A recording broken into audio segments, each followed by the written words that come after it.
And we are live. What's up, beasties? It's me, it's Triple B, your friendly neighborhood bearded book beast. Welcome back to another episode of Beast Friends Forever. Woo! And today we have a very special guest, an awesome indie author. He actually has the coolest hoodie on that I've ever seen. You're going to love it. He's hilarious. He's an awesome writer. And I'm so excited that he's here. I'm talking about my friend Joel Glover. What's up, man? Hey Chris, how you doing? I'm going to pull the hood up for full effect for anybody that is watching. The pattern obviously goes all the way around. You even get the upside down Triceratops. That is fantastic. I love it. I got to get me one of those. Very cool. Well, thanks for coming on, man. I'm so glad that you reached out and we've been chatting. And I'm excited that you could be here, that we could make it work. No worries, man. I'm a relentless self-promoter and an egomaniac. So the idea of coming on to talk about things that I like, where like that's actually the purpose of the conversation as opposed to the thing that I've turned the conversation into, is Right. It's really great for me. Yeah, I can't resist that, right? No, man. Yeah, that's right. You're the star of the show and you're supposed to be. Yeah, so as opposed to like I went out with my friends. We went out for like a joint 30th birthday party. Okay. And at one point, like one of my best friends just turned around to the rest of the group and was like, "Why are we just letting him hold court?" It was like, yeah. It was like, it's my turn to monopolize the conversation. I'm going to stand up. You all stay sitting down. Look at me. That's right. Hey, as long as they're going to let you get away with it, you're going to roll with it, right? Yeah, I don't think they've got much choice these days. Some of them I've been friends with for more than 30 years. So, like, if they like, they would have ducked out a long time ago. Yeah. There's been a selection process, right? Like a whittling. Yeah. Oh man, well, you made it through, and so did they. I don't know, maybe all of you made it through. I'm sure they have their moments too. Everybody, the real friends are the friends we lost along the way. That's how I like to think of it. I like it. All right, so before we get started, tell everybody, where are you at? Because I know we're different time zones, so we're quite different. So where are you located, roughly? So I'm in Hertford, which is it's like a rural part of the country. It's just outside London. Like everything in the UK is so close together. Okay. So I'm like 30 miles out of the core of London. Okay. But despite that, like I'm fully ensconced in the fields. Now, English, like anybody that's listening to this that is, like English, or like British Isles English, like speaker, will note that my accent is absolutely not the Hertfordshire accent, because obviously in a country as complicated as ours, the moment you go more than about 15 miles, the accent completely changes. I have an accent which really perplexes people, because it's an assembly of different accents, because we moved around a little bit when we were kids. So I have like this very flat Midlands accent because I grew up in Northamptonshire and Leicestershire, but I'm originally from Coventry. So I'm from like the old industrial middle of the country, what would in America be the Rust Belt, except for us, it's more like a rust string. But now I live in the countryside where I battle. Like my current animal, I've always got a new animal story. My current animal story is we have ducks. They're not like pets, they're just wild ducks, and they spend the summer in our garden. They are the stupidest ducks in the world. We have one female duck, two drakes, and every day she lays us an egg. But she doesn't understand nests because she's thick.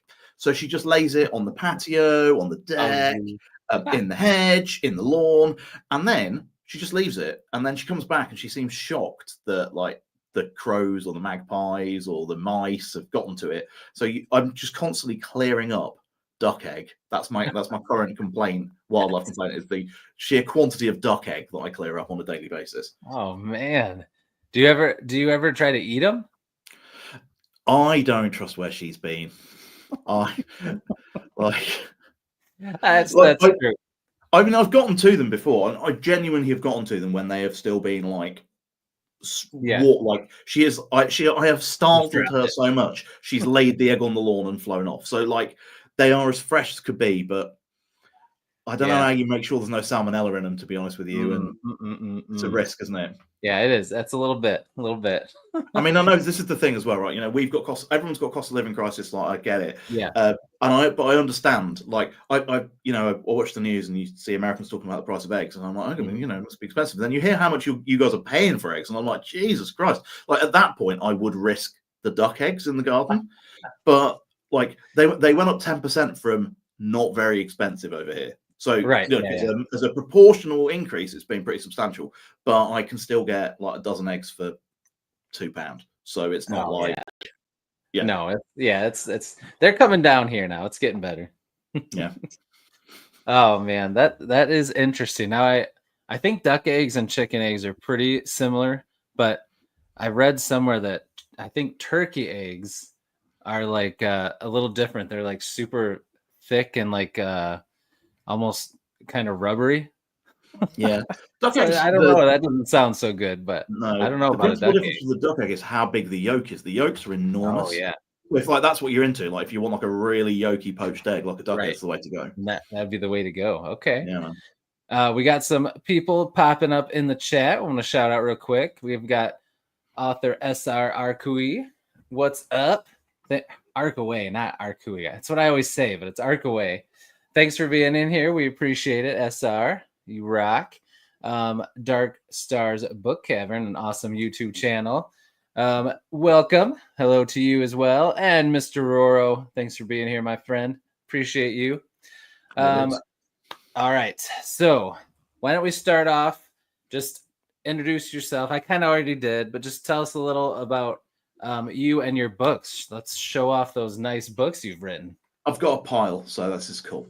Yeah. So hey everyone. So I as Chris says, I'm Joel Glover. I'm UK-based author. The way I'm framing it at the moment, it sort of changes about every 4 or 5 weeks because I get bored. I'm an author of what I would call speculative fictions. I'm one of these people, and I think you find this a lot in the sort of, especially in the indie writing community. Mm-hmm. I've always written, I've always been trying to write, and I've never quite gotten there. Or I've written I've had spurts of writing short stories and not done anything with them. Mm-hmm. And I was working on a couple of ideas in, pre-COVID.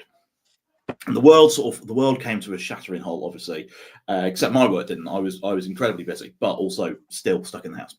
And at the same time, my mum was diagnosed with cancer. And mum's pretty much, she's basically both my parents have always been shoved books into my hands. Mm-hmm. But my reading taste really comes from my mum. And so at this point, I'm sort of halfway through not halfway through. I'm basically stumbling through the ends of the first act of these 2 projects that I'm working on. One of which I started because I got stuck at the end of the first act of the other one, right? And they felt like yet more projects that I would get to the end of the first act, or the end of the first story beat, like first act of a 7 or first act of a 3, and then they just get stuck in my filing system and never happen, right? And I thought that suddenly created this pressure, this family situation, the fact we were all stuck inside, created this pressure that I was like, I've got to finish something.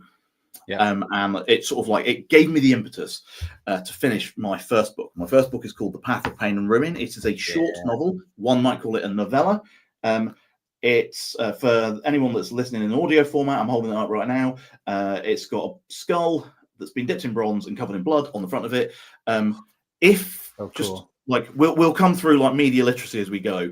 If you pick this book up and think to yourself, this will be a jolly read, I will remind you that the book is called The Path of Pain and Ruin, and suggest to you that perhaps more remedial work, and I'm not saying I'm the best author in the world, I'm just saying that this is probably not for you.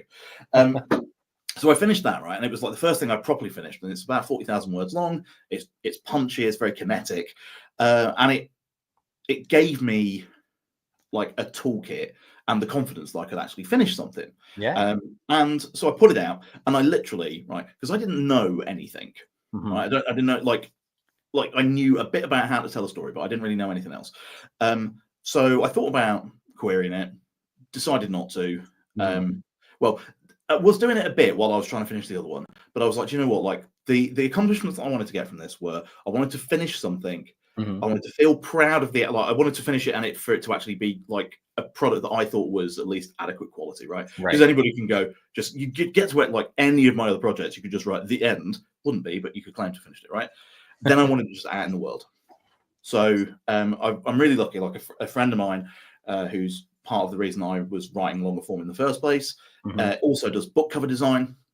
Oh, so wow. I said to him, Dean, I finished this thing. And he was like, it's one of the things he does professionally. He's like one of these, like, he's a real dilettante. Like, does a lot of stuff. And he was like, I'll just do a cover for you. So he just chucked a cover together for me. Like, he got a third of the way through the book and sent me the cover. And he was like, I think this is going to be the cover. And I was like, I know which page you're on. And he was like, yeah, that page is really cool. And I was like, I love it. Like, and then all it took was me just trying to work out how long the book was so we could size it, right? Right. Yeah. But then I'd finished it, right? And so, like, just to sort of give a bit of an intro to that book, it is really inflected. It's very grimdark. It just got a review in Grimdark magazine, which was like amazing. Like, that is totally awesome. out of the blue. Not something I'd sort out. Like, literally, I saw my sales tick up a little bit on Amazon, and I felt like a disturbance in the force. I was like, what the hell? Because I don't have a lot of sales, so like you can see when things move. I was like, what's pushing the needle here? Because I'm not paying for any adverts. I've not done any social media posts this week. I was like, this is strange. And the second day, it was like, blip, blip. And I was like, okay. And then I log into Twitter, and it's like, oh, I've just read this book, and here's my review on Grimdark magazine. And I'm like, hold on a minute, there's a review on Grimdark magazine. That magazine that I like. And that has brought the book some exposure, and it was like really positive review, right?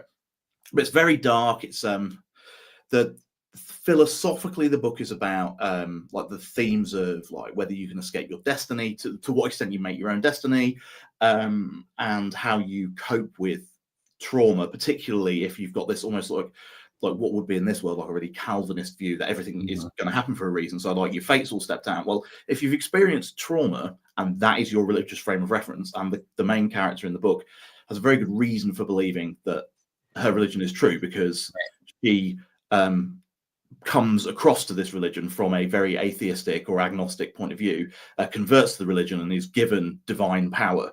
So she's got really concrete evidence that there is definitely something going on. And in the credo of her faith, it's like, this is all the plan. And she's like, well, if that is all the plan, then what about all the horrible stuff that's happened to me in the past? Exactly. Yeah. And also the thing is, as a sort of their world to our world comparison, when people take up that view, you often find in history and in the present, when people say, oh, everything happens for a reason and it's all planned, it gives you an excuse to just do whatever you want. Right. And so like she's struggling with like, what does she actually want to do? What does she feel she needs to do? Like, what must you do in those things? But at the same point, it's really dipped in like the sort of fraternal struggles of the Roman Empire and the way that the Roman Empire sort of cratered and collapsed. That's cool. But with like, so it's like very bronze punky. It's like phalanxes and magic and violence, but with a philosophical undertone that is there. But it's 40,000 words, and I'm like as I say, the Grimdark magazine review says that it's relentless or unrelenting, one of those two things, right? Yeah. So despite the fact I've just framed it as this like very sort of highfalutin, it's proper low fantasy, right? But then I'd done that, and then I learned to finish writing a book. So I finished writing my next book, which is called The 13th Prince. Nice. The thing about 13th Prince is, in some ways, it's really like it's got a lot of similarities to Path of Pain and Ruin, right? Because it's a book with a sort of overarching narrative which contains like this meta narratives underneath that are about like faith and family and purpose. But it's basically but for all of that, it's quite a different book. So it starts off with two characters, Jean and Kostya, who work in a very technical type of accounting job, which is called comptrollership, which is basically just making sure that the money's going to the right place.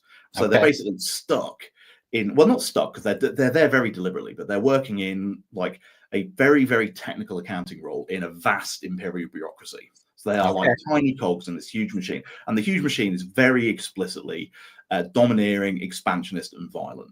Okay.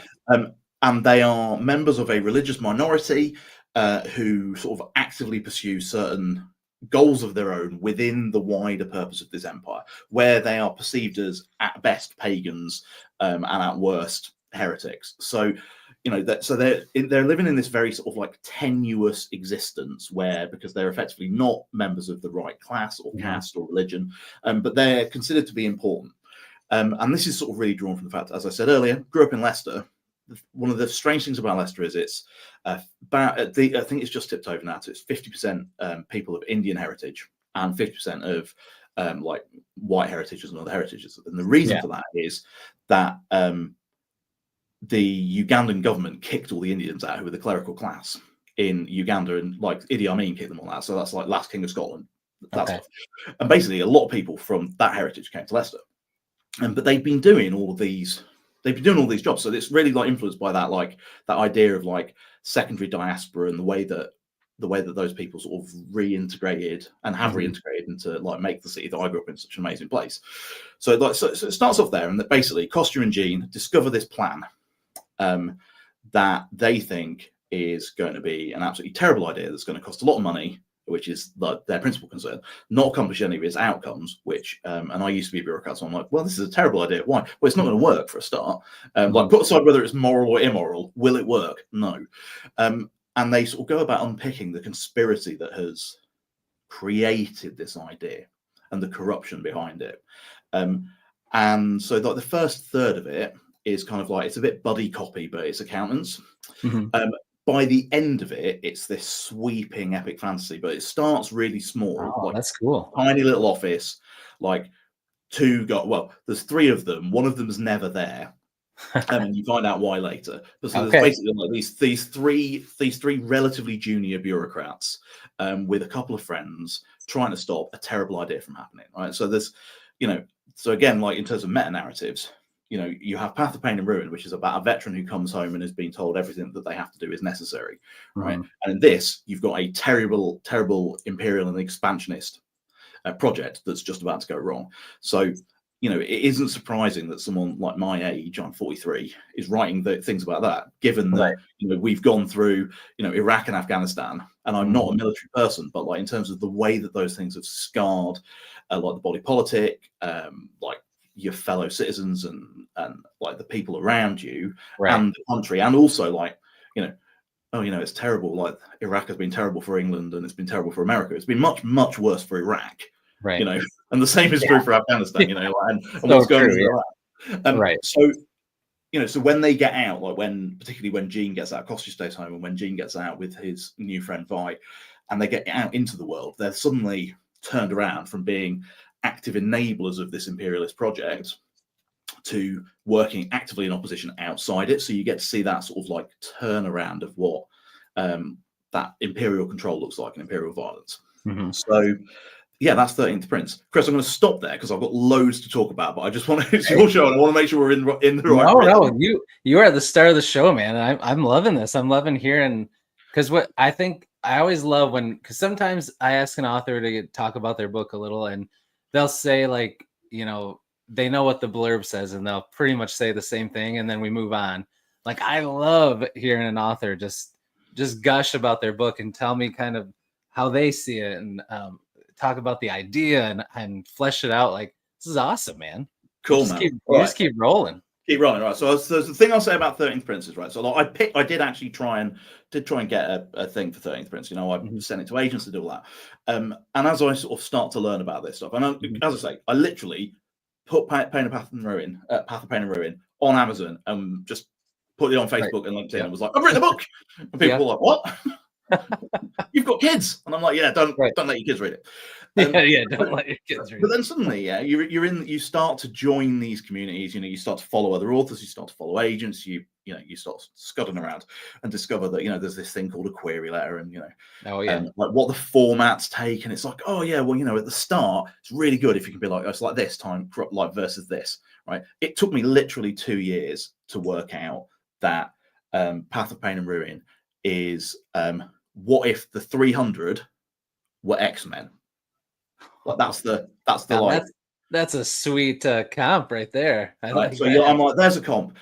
Someone read it a review, and they were like, if you've ever wanted if you ever wanted an X-Men Hellboy crossover, this is where you should go. Right? That's awesome too. That's the space, right? Yeah. But I mean, as I say, super violent, right? With 13th Prince, I was like, okay, right. I know what I think it is, right? Yeah. So I think it's Black Company. Ooh. Like, and I'm like, honestly, I'm an absolute. If I picked up if I started to pull the Glenn cookbooks off my shelf and they're all just there, it would take far too long to get them all off. I must own 30 of them. It's ridiculous. Nice. Oh, and they're up there as well. Yeah, like I've got like, I haven't got a complete collection, but I am getting there. Pretty close, yeah. Yeah. It's absurd, but I love Glenn Cook. So, but what it has is the like it's down in the guts of the empire. So when you read like, I suppose like when you read sort of the end stuff of the Black Company when they get down to Strogotaglios and they're dealing with that like that. And Croker's trying to make the big imperial bureaucracy turn the wheels. So it's that, but actually from the point of view of someone inside that bureaucracy. Cool. And linguistically, like I love Glenn Cook. So like I'm always aiming at that. Okay. So it's that. And I think it's versus Suits. Because what you've got is this like banter-driven, like there are romance plots in it, but that like found family, a mentorship, all of those sorts of things that like is the good bits about Suits, I think. But also like Suits is not an accurate representation of the legal profession. No. What I've got in here is not. Well, hopefully, what I've got in here is not a representative representation of the controller profession because if you ever met someone that does that, they're really tedious people. But instead, I've layered in, so I've got like a real professional interest in like financial crime and criminality. And so there are all sorts of different things which are quite like modern or like they're either modern financial criminal techniques that are like based on historic criminal stuff, but there's loads of economics and detail like meshed in. So it's quite dense. It should be quite a dense book, but it's not. It's a caper. And I think I got the balance right. That's, that's a good mix. Yeah. I'm sending it out. I got absolutely fucking nothing back. Right. Like just like the querying journey is basically just like signing up to wait, and then occasionally someone kicks you in the nuts. Right. Awful. And then like the Mark Lawrence self-published fantasy blog off competition opened. Oh yeah. So and I was like, fuck it, I'm chucking it in. Right? Yeah. Now this obviously does represent the egomania thing that I mentioned at the start. I was like, I could compete in that. So again, Dean did me the cover. Yeah. Pumped it in, got it on. Didn't get into the lottery because this year, if people don't know, previously it was just like first come first served. Oh yeah. This year they decided they'd leave it open for 24 hours and then just draw a lottery. So basically only half the people got in. But at that point, right, once again, without really knowing anything other than, well, if I got into this, then that would be enough word of mouth publicity. Right. I basically just punted a book out into the open universe and said, please read it. And I've already, despite the fact that this is like 300 pages long, like it's a substantial book, it's about 100,000 words. Yeah. I've already used up all of the goodwill from like my personal network who were willing to suffer through precisely one book. So like, especially, people that like don't read fantasy, they might read your fantasy if you know them. But they're not reading a second. It really doesn't matter like how different it is or how much better it is. They're just like, no, I've read one. That was enough. You're like, I already helped you out once. Yeah. Or better than that, I bought it. Do I have to read it? I'm like, right. Really. I supported you. Yeah, fine. So as much as I love this book, and I do love it, it is languishing a little bit for attention. So basically, if anyone's listening to this and they think to themselves, oh yeah, like if you really like the Crown and the Coin series by Daniel Abraham, or basically anything by Daniel Abraham. Yeah. If you like The Expanse, but are like, oh, I wish Expanse was fantasy, because that's like very similar, like because that started off as an economics-based board game and they turned it into a novel series, right? I love Daniel Abraham as well, big fan. Oh yeah. If you like the sort of the political machinations in Game of Thrones, but don't need the sort of more mystical elements, because there's nothing mystical. Like in 13th Prince, it's second world fantasy, but it's like the magical elements in the fantasy world is like so far out of the box for this particular book, you don't see them at all. Okay. Like the world's there, but it's like, so you don't it's just people talking to other people and treating each other sometimes very kindly and other times less kindly, like the real world. So if you're into that sort of stuff. And I think obviously the problem is I'm like, if you like this very niche series by Daniel Abraham, and I'm like, or maybe if you just like fantasy more generally, it's a bit like Game of Thrones. I don't know. Give it a shot. Just give it a shot. It's fun. So that one goes down on the floor, right? Then I'm talking to my mum. Now, the thing is, you know, obviously I start this with like quite a sad beat about my mum. My mum has, despite the fact that she was given not particularly great prognosis in 2020, beaten the odds. Right? She now doesn't have cancer anymore, which we were not, like, at no point were we told that that was even a possibility. Yeah, to the point where they told her, they told her relatively recently she doesn't have cancer anymore, and she was like, "Sorry, what?" Okay. So, but yeah, so that's how come I get to speak to her, because the initial prognosis would suggest she shouldn't be it. Right. So I'm sitting down with her, and one of the things that happens in the Path of Pain and Ruin, coming back to that just for a moment, is that there are 100 characters called the 100 Blessed. So as I say, it isn't like, you know, there's this band of religious converts and religious acolytes who have come together to this religion for as many different reasons as you can have when you gather 100 people from all over the place. You know, there are some people who are genuine believers. The protagonist is like not there for that. They're basically just running, and this is a place to run to. There are people who are venal and cruel and selfish, and like, so all of those things play out in the way that these characters interact with each other, right? And I often joke that a lot of my stories start with setup and then things go horribly wrong, and that, like, you know, so then, and for some of them, almost all of them, things have gone horribly wrong. And Mum mentioned to me, she was like, "Oh, you know, when I was reading it, there's this one character you mentioned, and basically a character arrives on screen, and within 4 lines, I thought they might have a future, because I don't plan. So I was like, here's this character, I know this about them. They're in the spreadsheet of characters. In they go, and oh no, off they go again." And, you know, met a really messy end. And so Mum was like, you know, it's a really cool conceit for the character and their powers. Imagine if the writers of the X-Men just had the willingness to just start slaughtering mutants at random. You've got sort of a feel for the attitude I have towards these people. And she was like, I wish, you know, like, it was a really interesting idea. I'd like to have, like, known more about that, or like how that works out. And I was like, you know what, it's fair enough. And then one day I'm sitting there and I'm like, I'll write a little short story, because I love to write a short story.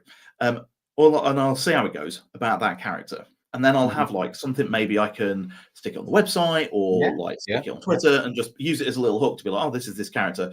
And so I wrote it, and it didn't come out like the way I planned, because I don't plan. And it came to about 600 words, and it was like, bam. And so basically they 100 times more, 10 times more screen time, but, you know, still come to that same, obviously, you know, it comes for us all, right? Oh yeah. And then I was like, okay, well, maybe 600 words isn't enough to like really hook people in. But then I was like, maybe if I do 4 or 5, I could, like, you know, put them out once a week and try to draw people in. So then I start doing this, and 6 weeks later, I'd accidentally written another book, which is called Path to Empire's Ends. And basically it is sort of an overarching narrative that is about all of the other characters in Path of Pain and Ruin. So whereas Path of Pain and Ruin is told, it's first-person point of view with flashbacks, Path to Empire's Ends actually mixes, like, some characters are told exclusively in first person, some are, I'm pretty sure there's one in second, if I recall correctly. It's not very long. That was hard to write, but I was just like playing, and then there's quite a lot in sort of like closer and more omniscient, like third. So the main character, and the reason I always use the word main character is because the main character in Path doesn't really have a name.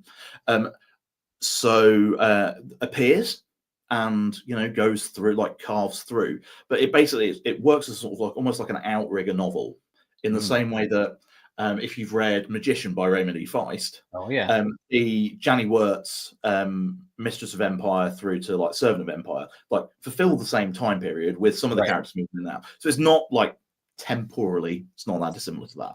But what it is very dissimilar to those books that I've just mentioned is those are bloody doorstops, and this is 40,000 words long, so you can crash through it in a day if you wanted to. Oh yeah, for sure. So that's the sort of the main books that are out at the moment. I've got like a science, if people are into science fiction, again, like if you're into The Expanse, I have a science fiction series that is on a website called Foo-for-All, for the most part. You can find the links with me. They are basically 700 to 1,300 word shorts, which are very deliberately, the first 20 you can read in any order you want, without because they're each one's a self-contained plot. But once you've read if you read the first 20, and we're coming up to that sort of space now in the storyline, you can start to see, if you can hold it all in your head, you can start to see the threads coming through that are like a couple of overarching plots that tie it all together and then come together in the sort of last third of this story arc. Okay. As to like what is going on in this wider world. So, but they're really sort of like soap opera little zoom ins on like people doing different jobs. So there's one where someone is like an aspiring social media influencer in like the nearish future, who causes, because of her desire to be famous, a quite catastrophic industrial accident. Right. So you get like that in sort of 750 words. And then later on, you'll have someone who is working in like a fast food restaurant on the space station next to which this industrial accident has happened. So all of these things sort of like when you flip back to Earth, and so you see like for that story, again, like the economics thing comes through quite a lot, right? So like for that story, I literally have it's probably, if I print it out, it would probably be A2, an A2 map of which companies own which other companies in what proportions for this entire sort of like economic system to hold together.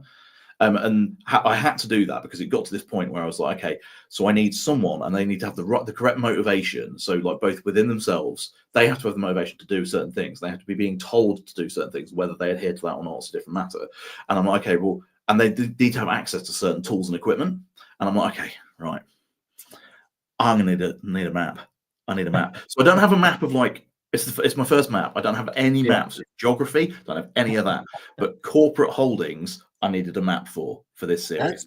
That's cool, especially for that like a sci-fi. I think that's a really awesome idea. That's cool. Yeah. So that's a load of fun. And like I've just written a longer piece in it with Kevin, who's the editor at Food for All. There's a piece on Exterminating Angel. This is all free as well. Like, so it's not like at some point there'll probably be a physical product, right? Which will be nice, which will be like chapbooky in length. But I mean, as I say, there's like 35. There'll probably be 35, 40 stories in it by that point. At 1,000 words each, with spaces. So a little binder. That'd be cool. Yeah. So working on that, and I've got like other shorts out there. I just had this. This is my new baby. This is a compilation by Air and Nothingness Press. If you've never come across Air and Nothingness, their stuff is like the physically most beautiful stuff in my collection of books, and I've got a lot of books. Right? Yeah, they're these tiny little. They barely. I mean, I'll hold it up again. I think it's a 4.5. So like they've got big hands, but they just vanish in your hands, right? The paper's beautiful. The typography is beautiful, and they put out. I came across them because they put out a few novellas and a novel by a British fantasy author, new weird author called Steph Swainston. If you haven't read her stuff, hang on. No, I haven't.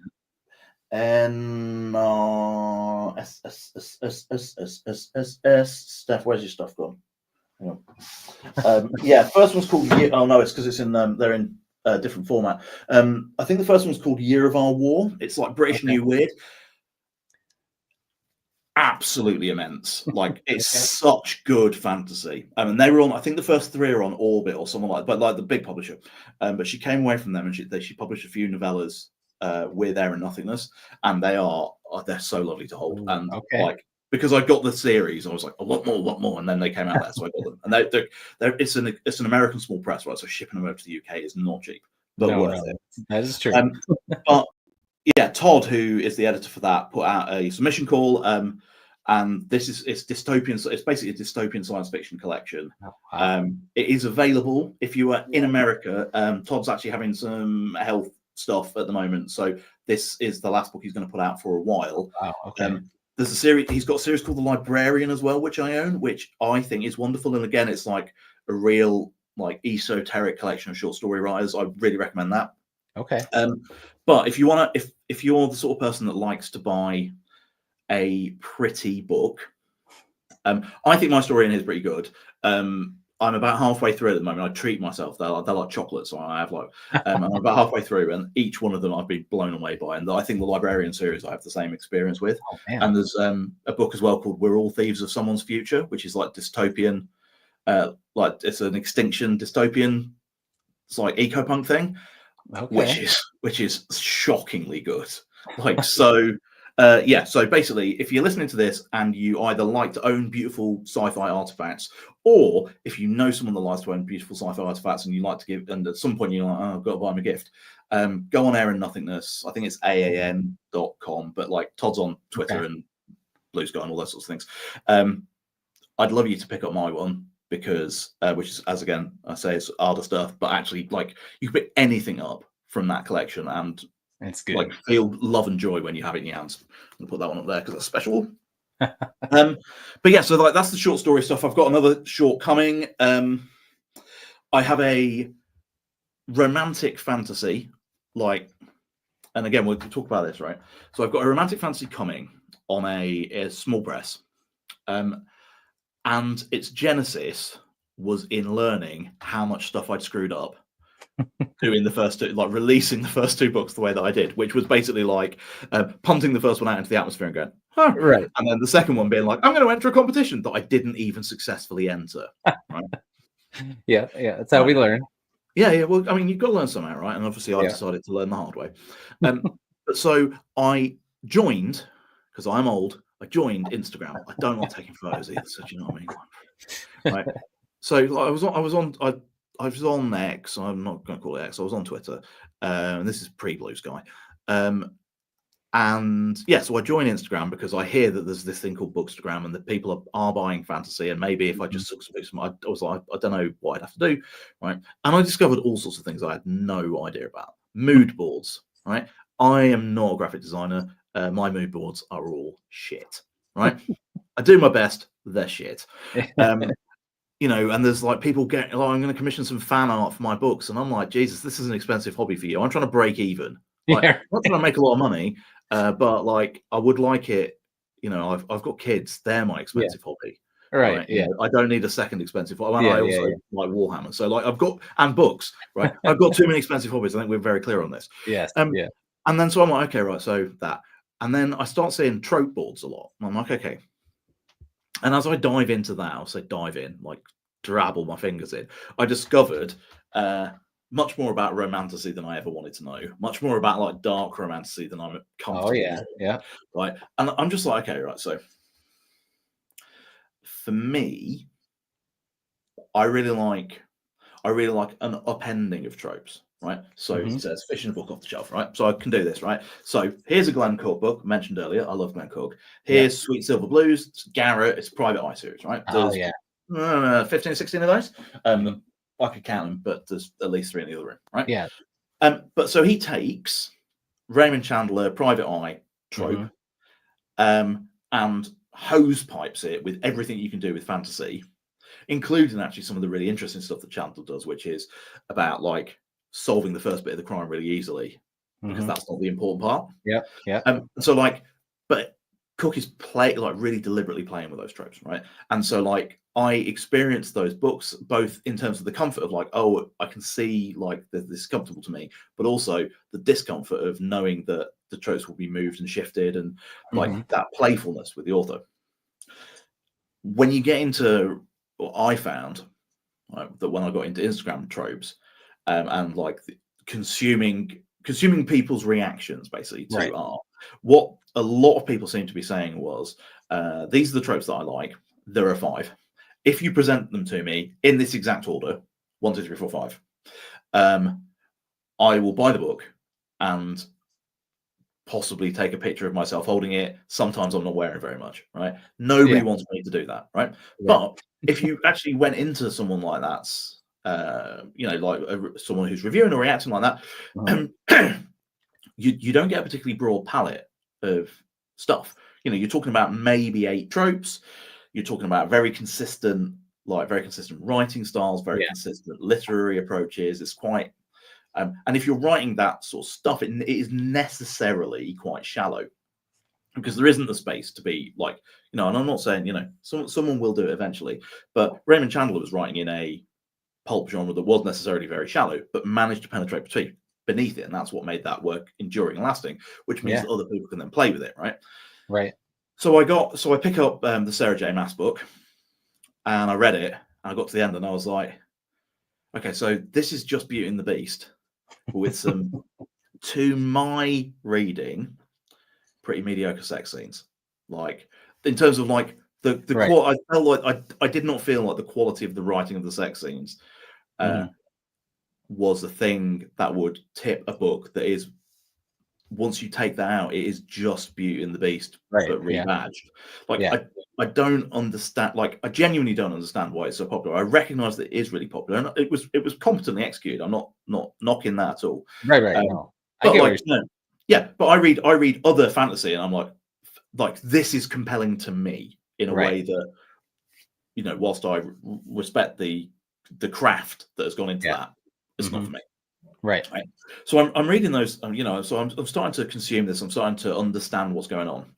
And I get to this point, I'm like, I'm looking at all these tropes, and some of them I actually find deeply, deeply unpleasant. Like there's a billionaire boyfriend thing that I think is actually reflective of a much wider problem in our society, which I'm more than happy to talk about. Right. I've got opinions. Right. But there are 3 or 4 things there that I think are right. yeah, but that are like, well, I'll stand behind it, and we can talk about it. But but there are 2 or 3 things I think in there that I'm like, actually, I think this is a representative of something that's quite dangerous. There are 2 or 3 things in there that I'm like, I understand. Like, I'm definitely not a person to yuck anyone else's yum. But basically, what you're talking about is like, if you package for me my sexual predilections in a certain way and put the right color cover on it, I will buy it regardless of the quality of the writing. Now, we all have our own sexual predilections. Mine do not come in that book cover. It's fine. Right. But if I were to attempt to write a book that satisfied those predilections, I think my complete disinterest in them would mean that the quality of my writing would suffer.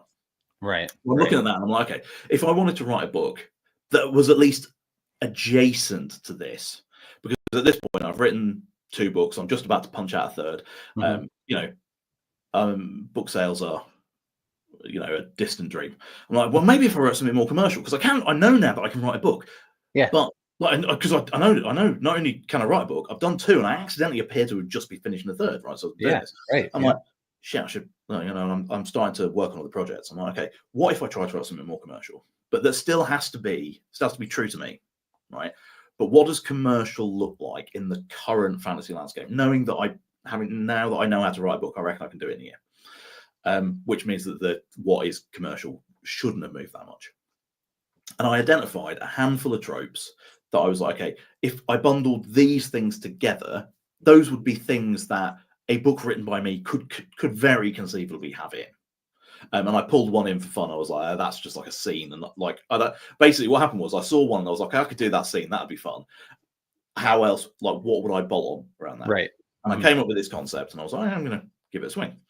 And yeah, it took me about 9 months to write, but I have 4 books open at any one time that I'm working on. So, in the grand scheme of things, it's not that bad. Yeah, tried querying it because I was like, I've written something commercial, and I reckon I'm pretty good at this. I'm not, but I tell myself that. The point when you send the query letter out, you have to say to yourself that you're pretty good at it. Yes. Otherwise, the rejection emails don't hurt anywhere near as much. That's my yum. Oh yeah, email me on a Saturday morning telling me I'm shit at writing. Love it.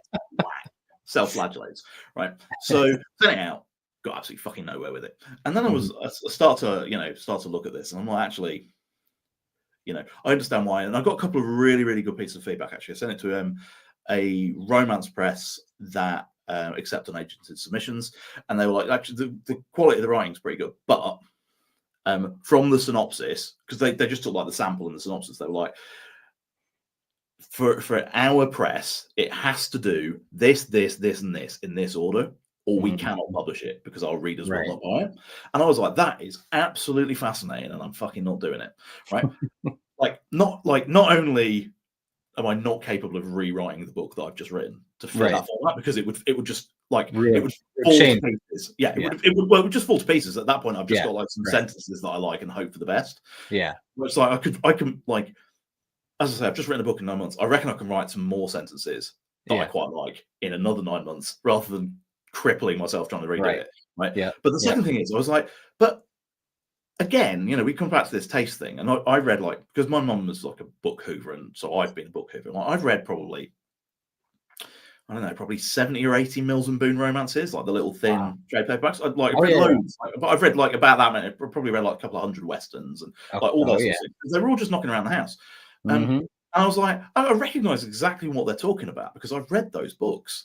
And the reason I haven't read more than I have is because they're all the same fucking book. Right. And I don't like, again, you know, I'll read, you know, I am a sucker for, you know, oh, he's an orphan and he's met a mysterious older man and maybe there'll be, you know, I am a sucker for that, right? We're all suckers for that. Well, he's going to do the Campbell heroic journey. I'm like, super, right? But I also really like Joe Abercrombie kicking Logan Ninefingers off the cliff in chapter 1. Yeah. And then he has to meet the mysterious older man who creates an orphan out of nowhere. Like, I can't just read the one thing. So I certainly can't. So like when they're like, you have to write exactly like this, I'm like, I can't write it exactly like can't do it. Because I don't plan either. So like, you know, I mentioned earlier, I have a character who will arrive and 3 sentences later, he's dead. And I genuinely thought he'd at least make it to the end of the chapter. Yeah. But right. No. So, but then I've landed a press for it. Just done the edits for it. It's called They Who Receive. It is it is a fantasy romance as opposed to a romantasy. There is, like, I would say, if what you're into is like political scheming, spying fantasy, with cool swords, not like talking swords, but like cool swords, this definitely has that, right? If you're into like the more sort of like more not kinky, but still nevertheless like adult sexualized fantasy, it has that element in it as well because of the way that the book was written. So that's coming in the summer at some point. As I say, it's called They Who Receive. It's actually set in the same world as The Path of Pain and Ruin and Path to Empire's Ends, but like later on. So Myrian, who's like the main female character, sort of like the romantic heroine, is an adherent to the same religion that has caused all these problems in the first place, and is now causing new and unique problems because when I was writing it, I was like, I don't know what I'm going to do with it. And I was like, I'm going to set it in the same world because as someone who is an avid history reader as well, like I don't just read fiction, I read nonfiction too. I can't help but notice that religions are like professional football teams. If you wait long enough, the style of play changes, all of the players change, but they keep the badge in some of the stadiums. Not necessarily all of the stadiums, actually. Sometimes they move. Sometimes they even move cities. But they're like, no, we're still that thing. And you're like, I don't think the Utah Jazz, the modern Utah Jazz, are the same as the original Utah Jazz because there is no jazz music in Utah. And I feel like religion's the same. It's like, you know, to some religions, and the way religion is practiced by people, because it's about people, not religion, is that convenient, like faith structures and social structures are very convenient mechanisms for people doing what they were going to do anyway. Like good people who were going to be kind might do that through the mechanism of their faith and their faith community, might do it completely unnoticed.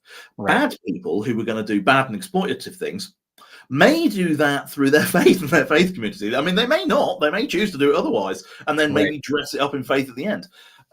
But yeah, so like it has that. That is an idea that is in this book, which is definitely on the surface of it a Celts versus Vikings romantic fantasy. That's pretty cool. So that's where we are with that, man. Yeah, that's basically the adult stuff. I'd say mostly covered. There's I wrote 4 novels last year. So I wrote a sequel to the romantic fantasy that I just mentioned, which is going to sit and wait, and I'm going to see. Hopefully, it'll sell really well, and then the sequel will just come out on the same press. And like, you'll be ready. If not, well, it's already written, so it's fine. I'll stick it in Atticus, and it'll come out, and I'll just punch it out into the wild like I do with everything else. Just punt it again, yeah, punch. I wrote a book.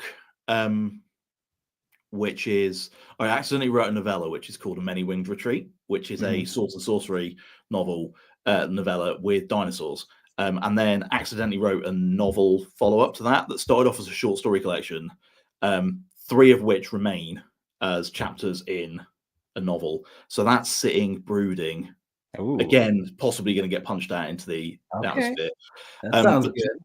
Oh, that is like, in some ways, that project is my favorite project because It's just so free. Yeah. So in addition to A Many Wing Retreat, which is a novella, there's also a novella called Necromancer Supreme, which is also available on Amazon. I saw that on Amazon.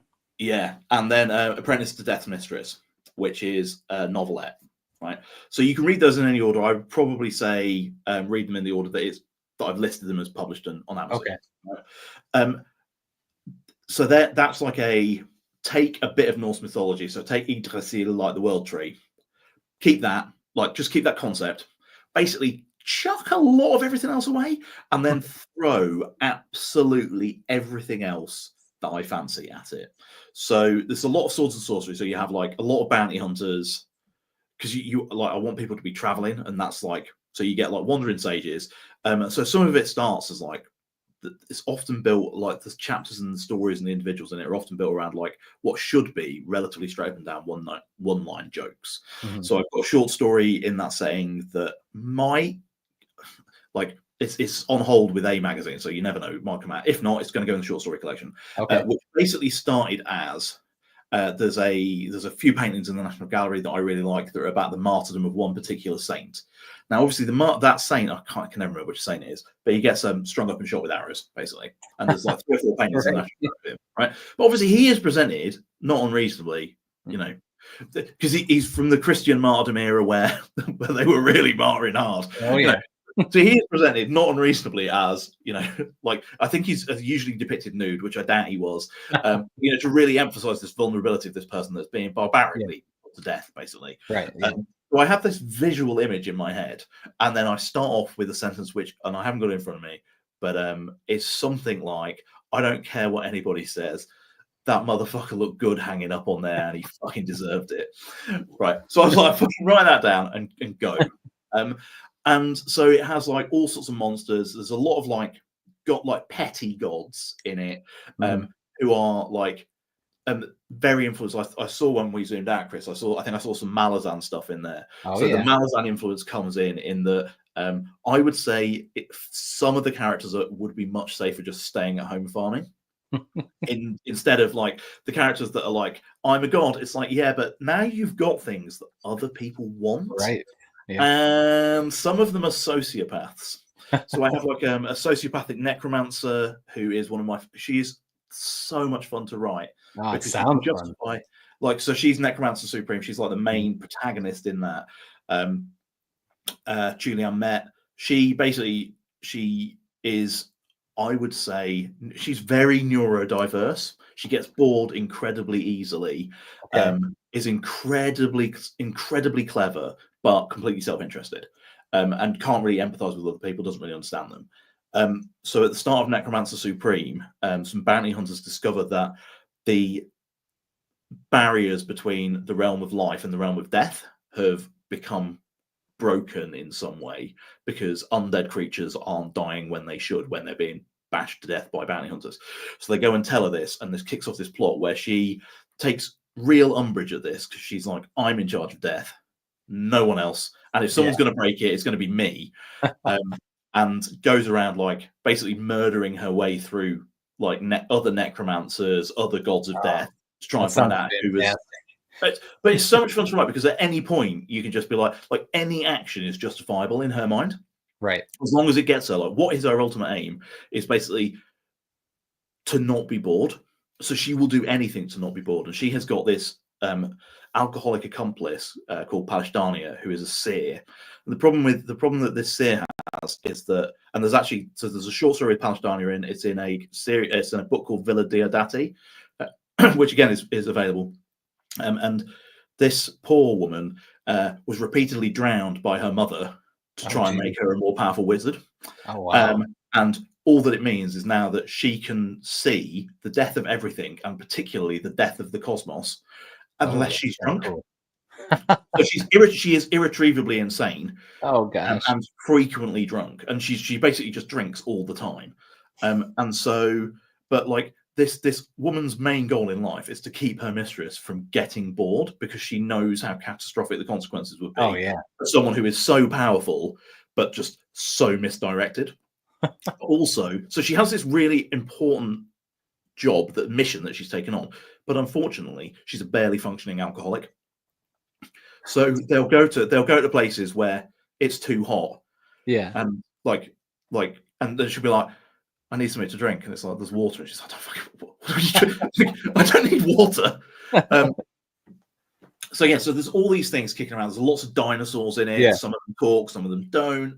But everything that I can think of goes into it. So today I've just finished a story for the short story collection that I'm going to put out. As and when the novel comes out, there'll be a short story collection too.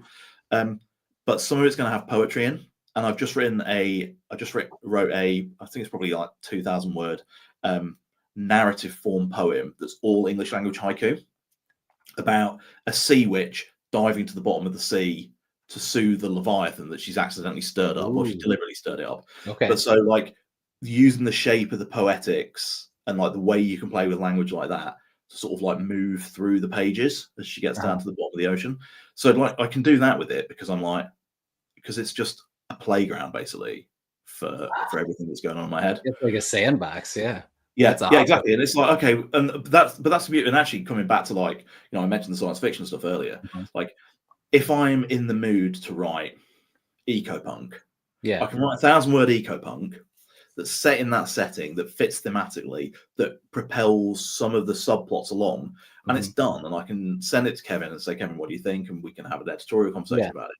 And the same is true for like this, for my 9 Realms saying, like, I've got a short story in it which is about like someone being an unexpectedly good mother, and that's like 3,000 words of like monster motherhood that I just wanted to write like something different to like cleanse the palate, and then it's done. Yeah, I get the dopamine hit of like, well done me. Then I send it out to like I've discovered as well. Right, so like with the short stories and stuff, whilst I was beating my head against the wall with trying to send novels to people, right. I was listening to a podcast called Bestseller Experiment. Okay. I don't know if you're familiar with that one. But Jeremy Saul, like SZAL, I'm probably saying his surname right. Oh, yeah. I know what you're talking about. So he was, brilliant, right? So he was on this podcast. I don't listen to it all the time, but he was on this podcast, and I was like, I like him. I'll see what he's got to say. And he was talking about, I mean, it's very depressing because he was like, well, while I was at university, I decided I wanted to be a novelist. So I wrote a novel. And I'm like, no, I went to university. I just spent most of my time dicking about. I'm in my mid-40s, I've got kids, and I'm still trying to be a novelist. And he was like, and then, I was writing short stories, and I sent one to Nature, and they accepted it, and they published it. And I was like, I could do that, right? Which, in hindsight, was the most catastrophically arrogant thing that I've done in the last 3 years. And I set a nice high bar, right?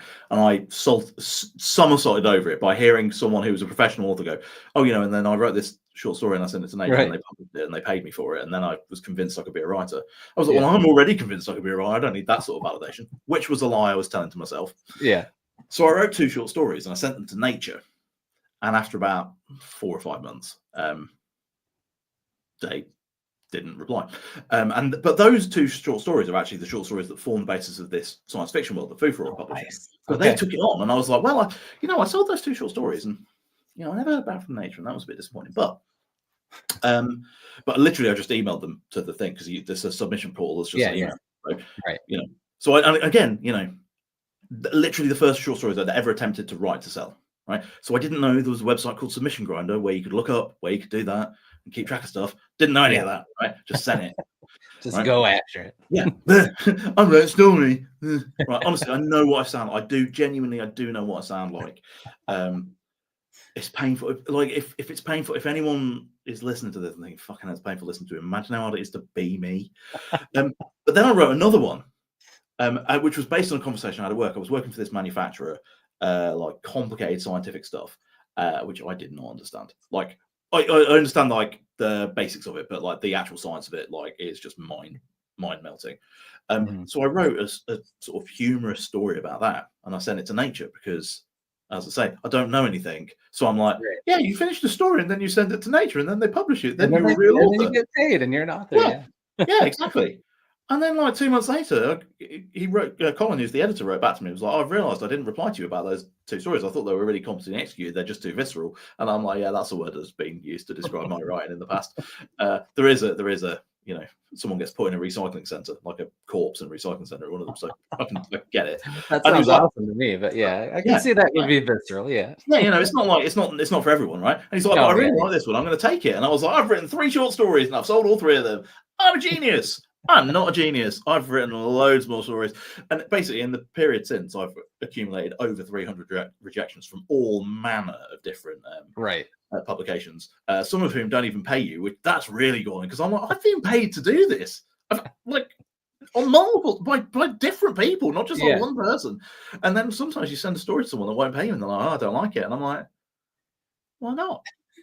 You weren't even going to pay me for it. I'm just giving it to you." Yeah, just stick it on the website. What's fucking wrong with you? So I'm I'm amassing another set of short stories for a short story collection, which is probably going to be called Bad Meat. Okay, I like that So I'm name. going to have so I'm going to have a short story collection which is called Across a Trackless Plain, which is going to be Swords and Sorcery, and then a totally separate short story collection called Bad Meat, which is going to be like a weird mishmash of sci-fi and like horror adjacent stuff and fantasy and all sorts of things. But that's my plan for this year because I wrote 4 books last year. You see, so as I said, I've got a young adult which I really would like someone else to publish, and I've got the young adult, the Swords and Sorcery, the sequel. And I know there are 4, and I've lost one, but that's stacked up as well, ready to go. I mean, that's worrying, isn't it, Chris? But it's great because when I come back to edit it, it'll be new to me. Yeah, exactly. There you go. Yeah, you got your hands in a lot of cookie jars, but that's awesome, man. I mean, some people are trying to come up with just one idea and focused on it. You got all these things going. It's exciting. I genuinely can't, like, if I was only working on one thing at a time, the months elapsed to complete it, I actually think would go up because I think my creative process would dull at the point where, like, I'm waiting for my brain to turn over and solve the problems. Right. Yeah. Whereas by having, I've always got a short story on the go. I am very disciplined. I write at least a poem a week. I write a poem about current events every week. Okay. So that's something I started doing last year. And actually, he says fishing things off. So I've got this little chapbook of poetry. It's like 26 poems called Untimely Verses. It's got like a clock, back-to-front clock hanging in the tree on it. I saw that on Amazon. Yeah. Okay. Yeah. But that's like it's like just this poem a week about a news story that caught my attention. So that they're usually, I mean, as you would expect, it's often political. Because I work in technology, I'm interested in technology. Like, it's not unusual for them to be technological, but there's also a story in there about like a ferret that was stealing shoes in a kindergarten in Japan. Like, individual shoes kept going missing in this kindergarten in Japan, and that's obviously creative, man. Obviously to start off with, the teachers must have been like, "Which of you is doing this?" Right. But it turns out there was like a ferret that was getting in and taking one shoe at a time back to its nest, and it was building a nest out of shoes. That's wild.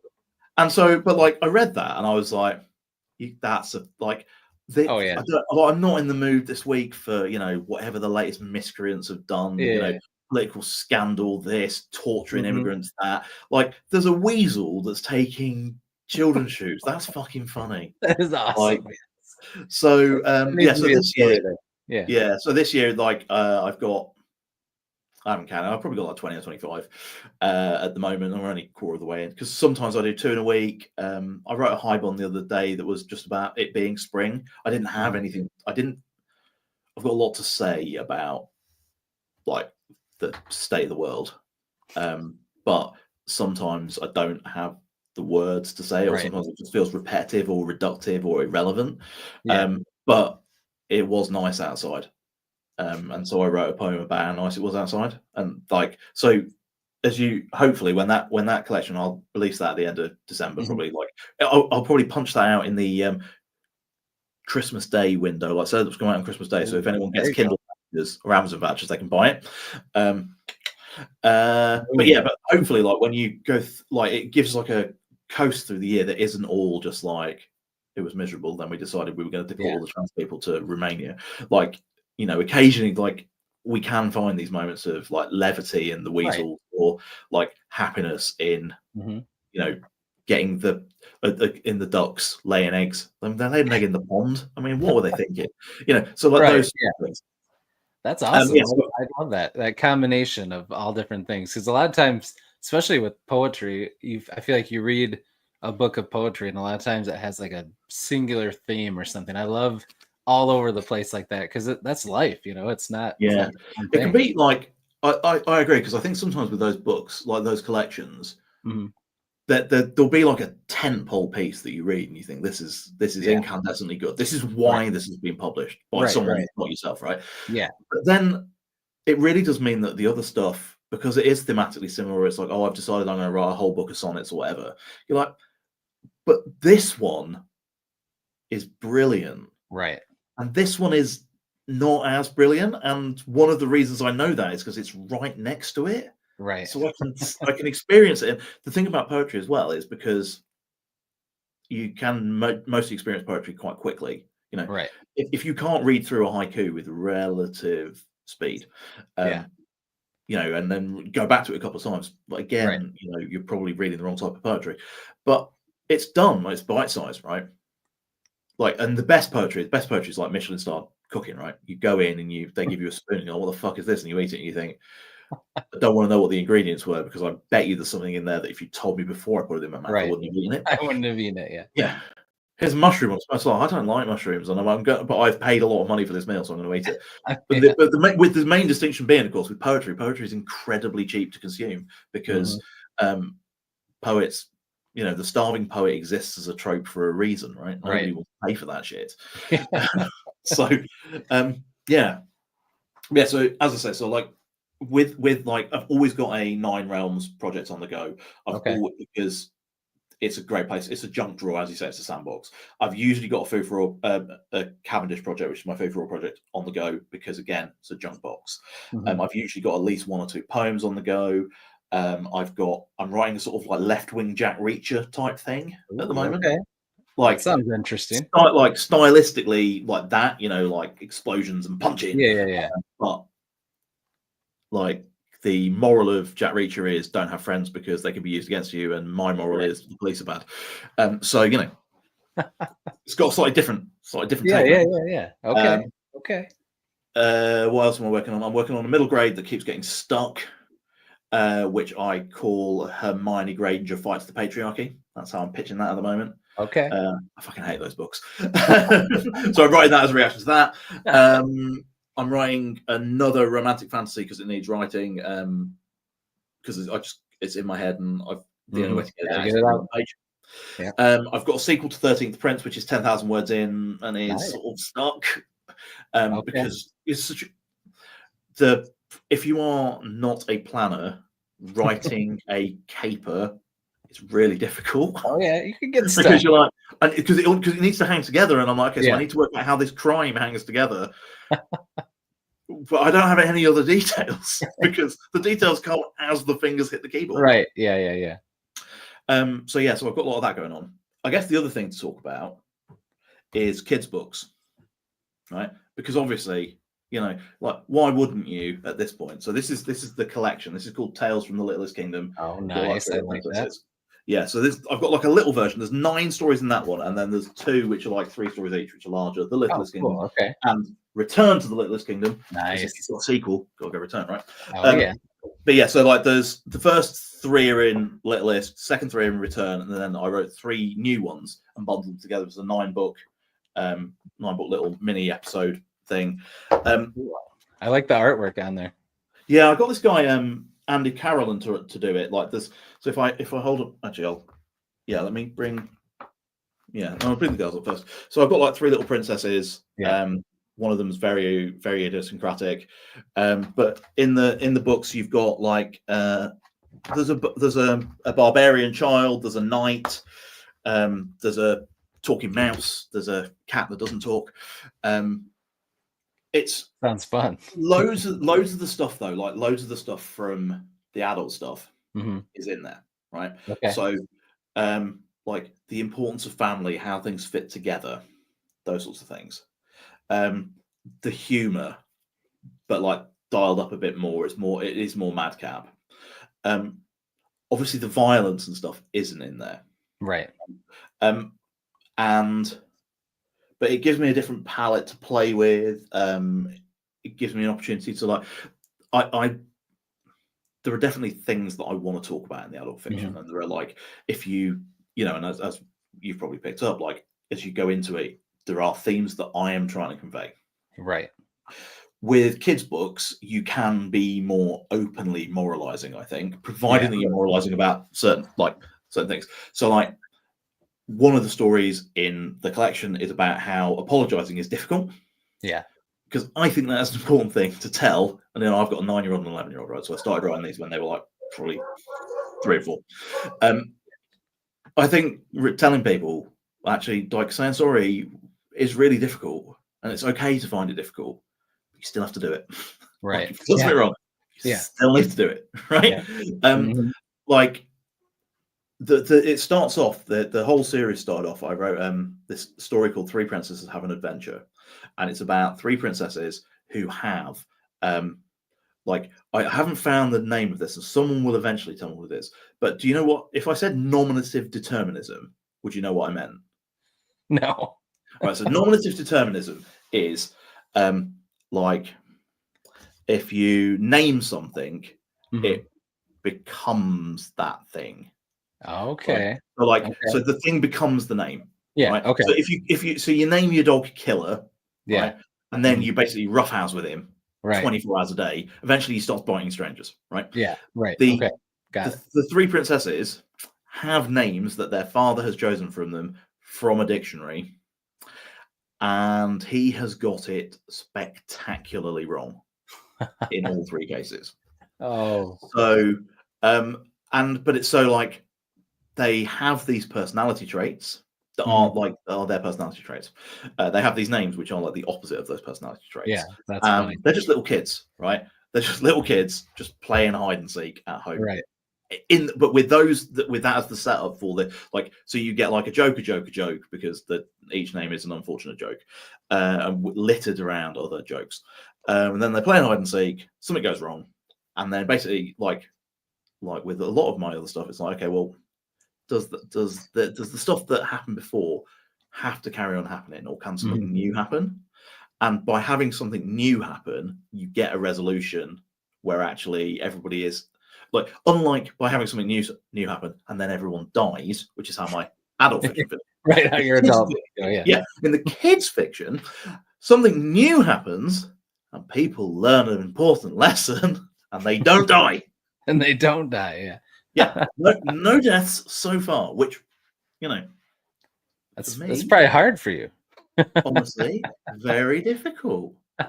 Like, you know, everyone makes it out okay. And the stories are about, you know, cakes and all sorts of stuff, you know. So if I give you, hang on, I've got a contents page in here. Should probably put a contents page in this book.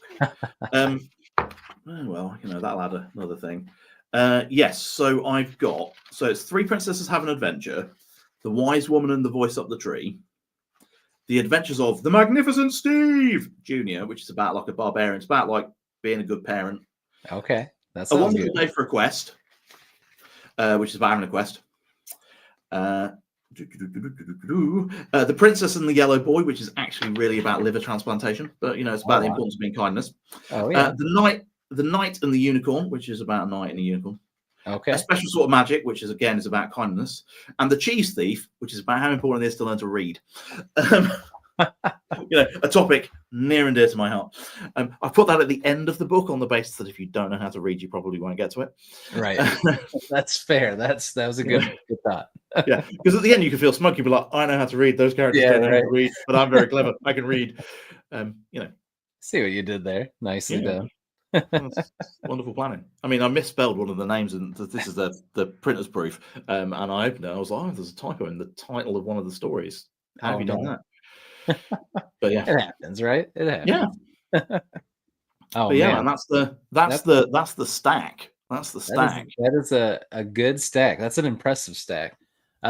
So I got a few questions for you before we go. It's already been an hour and 13 minutes, man. This is flying by. This is what happens if you're like, tell me what you've written. I'm like, I'll tell you what I've written. I love it, man. I love it. See, now we know about all your stuff. So then when your new thing comes out and I have you back on to talk about it, then we can just talk about all sorts of other crazy stuff. Yeah, although, like, you say, like, the new thing, like, there won't be, like, 3 new things that I've just That's true. Actually, with you, you'll just have a new stack the next time you come out. Let me shout out some people in the chat real quick that have popped in. Kale is here. Hello, Kale. Thanks for being here, my friend. John Stevenson popped in. When we were talking about tropes, he had said tropes can be cool if they aren't trends, and that's definitely something as an author. It's that balance between chasing what's popular, but like you said, not changing it so much that that's the only thing you're focused on, making sure that your story is still your story. Mark from the Book Lounge is here. What's up, Mark? Hey, Mark. And John Douglas, another awesome author's here. I don't know why you never get the notifications, my friend. And Timothy Wolf, another awesome author, just popped in. What's up, my friend? Anybody watching this on replay or live, John Douglas is going to be here on Beast Friends Forever Tuesday night. So get excited about that. All right. So I have some questions before we wrap up so we can get to know you a little bit outside of your writing. So are you ready? You ready for it? Hard hitting. I mean, we'll see. Not Yeah, really. we'll find out in a minute. Yeah. All right. So first one, a softball, a little easy lob. Maybe. Some people have a hard time with this. What's your favorite color? Purple. Ooh, nice. Nice. Yeah, man, I'm an imperial purple person. I can't wear it. It makes me look like I'm a heroin addict, but like I like it. All right, good start. All right, what's your favorite food? So I'm gonna say, just as long as I'm at a Malaysian restaurant, there will be something on that menu that I am devouring in a very unhealthy looking way. You don't care what you look like, what people see, you just go. No. Give me the turnip cake, the beef rendang, and the curry, and I'm GG, man. It's all going together. Oh yeah. Oh, okay, nice. I've never gotten someone that said Malaysian, so that's good. What happens when you got a Malaysian wife, man? Like, oh man, yeah, that'll do it. I mean, she made rice today and she didn't burn it. My wife does not cook. My son literally opened the pot, looked in, and was like, "Dad, she's made prison rice." And I was like, "I'm not looking forward to looking at what's in that pan, mate." Prison rice. Prison rice. That's what I was offered. He sounds hilarious. Yeah, he's funny.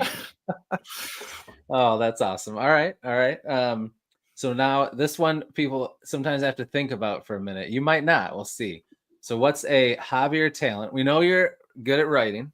What's a hobby or talent you have that we don't know, that most people maybe don't know, or something you want to share with us? I can juggle 3 balls. I can't do more than that, but I can juggle 3 balls. Do you have 3 balls so you can show us? No, not in this room. Dang it! All right, next time you're on, I want you to bring the juggling ball. So I'm pretty good with small kids. Okay. But like being able to just pick up any 3 of their toys and do like 4 loops with it. Oh man, absolutely blows them away. I'm like, oh yeah. Right, so I've got dinosaur jumper on at the moment. My nephew Jonah is 3. He absolutely loves dinosaurs. I'll tell you what, you pick 3 of his dinosaur toys up, and you're like, oh look, the T-Rex is chasing the Diplodocus.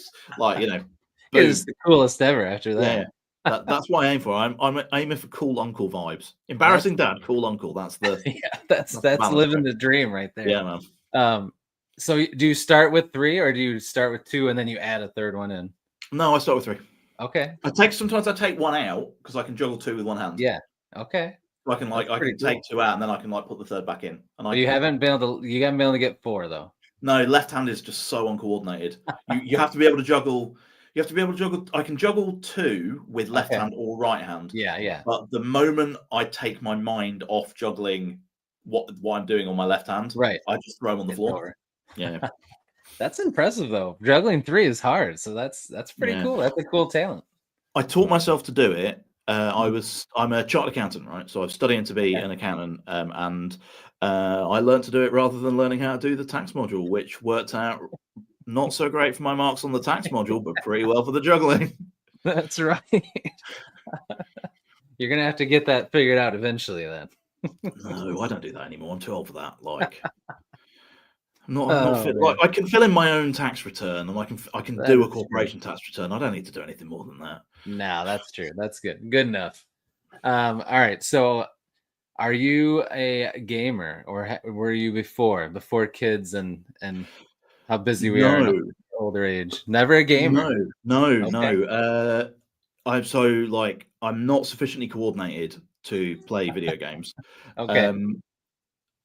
Like you know, like most of my friends play games of some sort, but Yeah. no, I've never really had the coordination for it. And as I've got older, just like the repetitive, like because you only get like 8 bars of music, right? Right. Yeah. So I'd watch my friends like play like Gears of War like when that came out, Oh like when we yeah. were Yeah. like in our early 20s, like back when that was like cutting bleeding edge graphics and it was fun, and it was sci-fi, like, but I can't play those sorts of games Right. because I just die like in the first level until I get bored. So that's not a good use of anyone's time, right? And then any game less complicated than that is 8 bars of music over and over again, and after about 3 minutes, I've got a migraine. So, so I can't even play like easy games to learn. And I mean, obviously, I'm too Right. old now to get coordinated, but I Yeah. couldn't play the easy games to get the coordination because they give me headaches. Yeah. Yeah. So now my 9-year-old and 11-year-old are like, we could all play Get Together. And I'm like, oh, you could play in here and I could go in another room. All right. Yeah, that's fair. Fair. Kale says put him on easy, but like you said, then you No, it struggle doesn't with help. that too. Doesn't help. There's no easy for you with No. games. No. All right, that's good. All right, what about like movies, TV shows? What are some of your favorite of those? So what do I rave about that people might not know? I really like. Have you seen the series Patriot on Amazon? No, I have not. So there's a Pretty series good. I think is like wild. Like I think it's pretty highly rated, but it's not widely known. Okay. It's about a CIA agent whose last operation went sideways underneath him, and now he's got like crippling depression, but he Oh has to wow. go. But to the point where he's living in Amsterdam and writing folk music songs about his life, which are too revelatory, and he's become a security concern. Because it basically starts with him just like playing like a country song and being like, "I killed a man in an Amsterdam hotel." It's real, but like the whole conceit is that he has to go back undercover, Yeah. and it's about like, but yeah, it's so funny, like the way that the story arc is put together, the individual beats Oh and the man. joke, the performances, very good. And that's, I mean, if you've got a Prime subscription, that's on there. That's Yeah, brilliant. I'll check that one out. That sounds pretty entertaining. Yeah, so that's like my niche recommendation. I mean, the films that I go back to Mhm. over and over are Moneyball and The Big Oh, Short. Those are my like comfort films. those are two good ones. Yeah. Yeah. Like I'm hoping. I think Michael Lewis may have like dragged himself back out of insanity. But yeah, I'm a big Michael Lewis fan, and that's, I guess, like that's the other. You know, talking about 13th Prince earlier. Like, if you like The Big Short, you like the Yeah. but like if you like the Yeah. sweary characters, like they're basically Big Short characters, but in a Yeah. fantasy world. Oh, that So sounds good. if you're into Big Short, like that's and fantasy, There we go. that's probably good crossover there. Yeah, I think you found another good pitch for that one. Yeah. That's pretty good. All right, and then last one, kind of coming back to the world of books again. You mentioned that you really like Glenn Cook. So who Yep. would be your top 3 favorite authors? Frank Herbert, because you can't go past Dune. Ooh, yeah. It doesn't really matter that his other stuff isn't. I mean, I like Whipping Star, but it doesn't really matter that some of the other stuff isn't Right. like once you've written Dune. Once you write Dune, doesn't matter what else. Dune, like, you know, like, did you write anything else? Did I mention I wrote Dune? Yeah, Like, that's yeah. I actually quite like End the of rest of the series. conversation. Yeah. Yeah, I really like God Emperor. Heretics is absolutely bonkers. But he wrote Dune, so like I've got, I think I've got 4 different editions of Dune. Okay. Knocking around the house at the moment. So that's quite worrying. Yeah, Glenn Cook. I mean, I look around the shelves. I mean, I've obviously I adore Stephen Erickson. Oh yeah. For all the obvious reasons. I think like a couple of underrated authors just look off the shelves. Paul Kearney, I think, is excellent.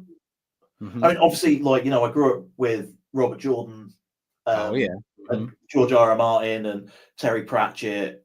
Yeah. I'm a big KJ Parker fan. Oh, nice. Yeah. Like, big KJ Parker fan. I think I've got all his stuff. Like, he's a grab straight off the shelf. Mm-hmm. Big Miles Cameron fan.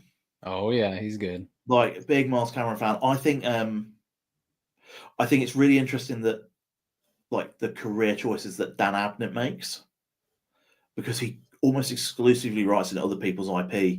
But I think he's an astonishing writer, and it makes me wonder why Like, why is his comfort zone that? Right. And I don't understand it. But like, I mean, I'm glad of it because I think, as I say, like the Dan Abnett series in Warhammer 40k are wonderful. Oh yeah. And like, but I think if they weren't in that, he'd be a very, very widely known author. Oh yeah. And I think maybe he's about to be because of, you know, if they get, like, Oh yeah. obviously Space Marines broke and contain, Yeah. and the Henry Cavill stuff was about to happen. So perhaps he's just They'll about put to, more spotlight on it. yeah, that sort of stratospheric ascent. Yeah. But yeah, I would love to see him write like his own series in some genre. I don't even know what he'd do. Fantasy, I don't know. But well, that's it though, isn't it? But I guess like he's able to be like so productive, and like the stuff is very human. yeah. It's very wit. Like when he's trying to be witty, it's witty. When he's trying to be bleak, it's bleak. You know, it's really unexpected. So like, I'm a big Dan Abnett fan. Yeah, I mean, who else to mention? I mean, you know, I cast an eye around Lois McMaster Bujold. I don't know how to say. Like again, you know, right. speaking of comps and stuff, I mean, like the Vorkosigan series is like wonderful and like heavily plumbed and mined, I think, in my stuff in terms of like that as an influence. Oh yeah. Yeah, just astonishing. I like there's authors that like. I mean, I love Mark Lawrence. There's authors that I really enjoy. And I mentioned Steph Swainston earlier. You know, there's authors that I really like to read that I'm just like, I read them for the craft. Right. But like, do you know, like a book actually that the Max Gladstone Amal El-Mottar book, This Is How We Win the Time War. Like again, there's another book that broke contain. Oh yeah. That was like astonishingly like just vanished into obscurity and then just popped back up and everyone was like, yeah, this is wonderful. And you're like, yeah, it was wonderful when it came out. Right. I mean, Max. I mean, it didn't stop. Yeah. It didn't. It never like it. It was always this good. Max Gladstone's fantasy series is phenomenal. Like that series is so good. Yeah, I'd probably mention. So like the indie book that I rave on about all the time is the erstwhile Tyler Kyle, which is Steve Hugh Westenra, which is like a sort of it's about like YouTube social influence, like paranormal. It's about like a YouTube, like paranormal YouTube investigator when things go horribly wrong. Interesting. Like if you're interested in like YouTube social influence and you're more into sort of like horror. So I don't read a lot of horror. I don't know. I don't watch a lot of horror movies. I don't know a lot about it. But I came across it because I sort of like met Steve on the internet, and I was like, I'm going to just buy this book. It's not very expensive. I'll be supportive of it. Like I'll just read it. Like it's not. I'm absolutely not the target audience. It's super queer. It's super about horror. Yeah.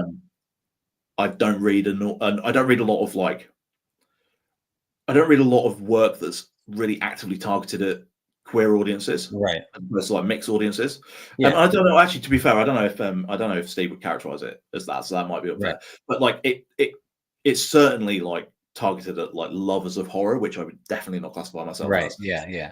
That book is a fucking gut punch. It is so good. It could not be published by it simply couldn't be published by a like big five publishing house because they would take one look at it and they would run screaming because it is so unapologetically queer and it is so like it's so entrenched in horror, but it is fucking phenomenal. It is a fantastic piece of indie writing. It's what the indie for me. It's like almost like what the indie genre is about. Like that, you know.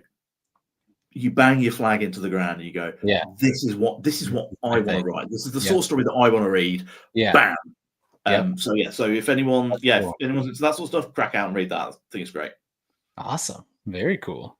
What was the name of that one again? It's called The Erstwhile Tyler Kyle. Okay. Yeah. That sounds interesting. And again, like I did an interview with Steve about his writing process and his approach. It's on Exterminating Angel magazine in the most recent edition. So you can go and read that. Like it's a bit of a back and forth between me and him about like, you know, his writing process and his style. Very cool. All right. Awesome. All right. We will wrap it up there. We're coming up on an hour and a half. I'll have to make sure my kids are still alive. And your kids hopefully are not still awake because you hope they would be asleep before we got on this call. Yeah, they were. I could still hear movement when we started, and I was like, "Well, that's." So much for I'm going to that. hear about that tomorrow. I know that it's going to be like, "Well, you didn't put either child to bed last night." You had stuff to do. We had to talk about your books. Yeah, I got my pile of books. Yeah, And I waved them at Chris, exactly. and he said, "Next time I come on, bring a different pile of books and Bring the wave those next ones at me." pile That's up. it. Yeah, because by then you're going to be done with all these things you got going on. So I'm excited, man. Yeah, man, hopefully. But thanks again for coming on. This was a blast. You are entertaining to listen to, my friend. I could just listen to you talk all day. Thank you, buddy. I appreciate it, and thank you for having me. Yeah, of course. So I have your books linked in the description. I'll have do you have a website, right? I've got a website. Yeah, I have the website linked in there. So everybody watching live replay, check out Joel's stuff. He's got a lot of different things. As you've heard, different genres, different types of writing. He's got short stories, novellas, full books, like anything that's your cup of tea, he's got it. So check it out. That's my goal. That's why I'm writing that. Like, that's why I wrote the YA. It's why I'm writing the MG. Yeah. I want to have a book for every reader, and then I'm going to find you. I'm going to make you read it. He's coming for you. You heard it here first. All right. I'll give you the floor. Is there anything else you want to say to anybody watching this before we go? No, man. You've summed it up. Get on Amazon, buy all my stuff.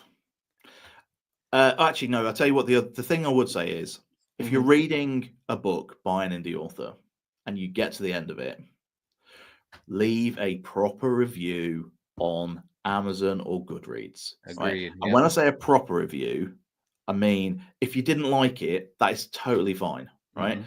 Be like, these are the reasons I didn't like it. Because if you've got to the end of it, it isn't about. It's probably not like too many typos, those sorts of things. Right. Right? Yeah. And frankly, like I want to hear if there are typos, because there are still, like, I have just had a book edited and copy edited, and I still found a typo that was loose, because they're very hard to find. Yeah. You usually get blind to them, right? And as an indie author, it takes me about 3 minutes to fix it, because I literally just go into the manuscript, change it, re-upload it, it's fine. Right. So you can actually help the quality experience of other readers by telling me if you find a typo. But what I'd much rather you do is, if you read a book by me or by someone else and you're like, these are the things that I liked, it contained these tropes, or it contained like these elements that I found really appealing, 5 stars. Or this book was like I have had people talk to me from my personal life and they're like, Joel, I could not finish Path of Pain and Ruin. It was just far too violent for me. Right. Like the violence was so visceral, I couldn't stop imagining it, and I had to put it down. Stick that in a review, even if you stick it in as a 1-star review. This book is so violent, I had to stop reading it. Right. Because someone will read that and go, like, oh, sweet. Oh, cool. I need to read it. Right? Like, so please, if you get to the end of, like, don't like, not in a mean-spirited way, right? If you get to the end of a book and you've liked it, leave a review on Amazon or Goodreads, because that word of mouth, or recommend it to a friend, like as I do with Steve's book and other books that I read, like, because like we're not talking about huge sale numbers. Like, if you look at the cost of like one of my books and you think, like the ebook of like Path of Pain, I think it's like £149 in pounds sterling, right? That is 20p to me. Like, they are pretty much all priced at the point where the costs of the distribution, whether it's electronic distribution or paperback distribution, are covered. And it might be going towards like chipping away ever so slightly the credit card bill that I have for buying the writing software. But like, it ain't getting there. Like, I make 100 times more money selling a short story for 1,000 words to a pro market, or a poem. Like, I've sold multiple poems to pro markets, right? I can cover my costs doing that. I'm not trying to make a fortune selling these books. I just want to write stories I want to write, that I would like to read, and get them into the hands of people that enjoy them. And reviews is the fuel that makes that happen. Yep. Love it, man. All right, awesome. Thanks again, and thank you everybody in the chat. You guys were fantastic. Have a great rest of your Saturday. If you're watching this on replay, we appreciate you as well. And I will be back here for Beast Friends Forever on Tuesday night with John Douglas. And if anybody's on the tubes tomorrow evening, I'll be on J.R. Carroll's website. We're going to be talking about Dungeon Crawler Carl 2. So check out his channel tomorrow night for that. But that's all I got. So until I see you guys in the next one, devour your TBRs, be brave, be beautiful to one another, and be beastly. We'll see you, everybody.